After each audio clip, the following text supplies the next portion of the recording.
NEET പരീക്ഷ താറുമാറായ സാഹചര്യത്തിൽ NTA സംവിധാനം ഒഴിവാക്കണമെന്നും കേന്ദ്ര വിദ്യാഭ്യാസ മന്ത്രി രാജിവെക്കണമെന്നും ആവശ്യപ്പെട്ട് SFIയുടെ നേതൃത്വത്തിൽ അഖിലേന്ത്യാ വിദ്യാഭ്യാസ ബന്ദ് നടത്തി. Perinthalmanna government girls higher secondary school സമരത്തെ തുടർന്ന് വിദ്യാർത്ഥിനികളെ വിട്ടയച്ചു. Government model higher secondary school പ്രവർത്തിച്ചുവെങ്കിലും വിദ്യാർത്ഥികൾ കുറവായിരുന്നു. വൻ പോലീസ് സന്നാഹം വിദ്യാലയങ്ങളുടെ പരിസരത്ത് നിലയുറപ്പിച്ചിരുന്നു.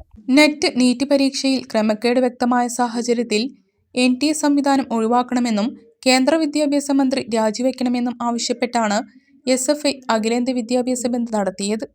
സംസ്ഥാന വ്യാപകമായി സമരം നടന്നു. Perinthalmanna government model higher secondary സ്കൂളിൽ വിദ്യാർത്ഥികൾ സംഘടിച്ച് മുദ്രാവാക്യം വിളിച്ചു.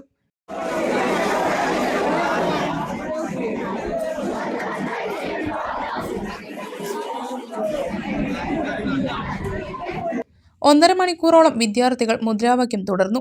സ്കൂൾ കോമ്പൗണ്ടിനകത്താണ് പ്രതിഷേധം നടന്നത്. ഭൂരിഭാഗം വിദ്യാർത്ഥികൾക്ക് സ്കൂളിൽ പ്രവേശിക്കാൻ സാധിച്ചില്ല. സ്കൂളിലും പരിസരത്തുമായി വൻ പോലീസ് സന്നാഹം നിലയുറച്ചിരുന്നു. സമരം വിദ്യാർത്ഥികളുടെ ഹാജർ നില കുറയുന്നതിന് കാരണമായി. വിദ്യാർത്ഥികളുടെ പഠനത്തെയും ഇത് ബാധിച്ചു. സമരത്തെ തുടർന്ന് ഗവൺമെന്റ് ഗേൾസ് ഹയർ സെക്കൻഡറി സ്കൂളിലെ വിദ്യാർത്ഥികളെ വിട്ടയച്ചു.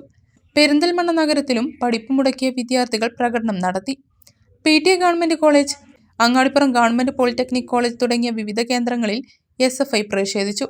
നീറ്റ് പരീക്ഷകൾ എഴുതിയ വിദ്യാർത്ഥികൾക്ക് കേന്ദ്ര സർക്കാർ നഷ്ടപരിഹാരം നൽകുക, PhD പ്രവേശനത്തിന് നിർബന്ധിത നെറ്റ് സ്കോർ സംവിധാനം പിൻവലിക്കുക, നിലവിലുള്ള പ്രവേശന നടപടികൾക്ക് പകരം കേന്ദ്രീകൃത പ്രവേശന പരീക്ഷകൾ നടത്താനുള്ള ശ്രമങ്ങളിൽ നിന്നും പിന്മാറുക തുടങ്ങിയ ആവശ്യങ്ങൾ ഉന്നയിച്ചാണ് വിദ്യാഭ്യാസ ബന്ദ് നടത്തിയത്.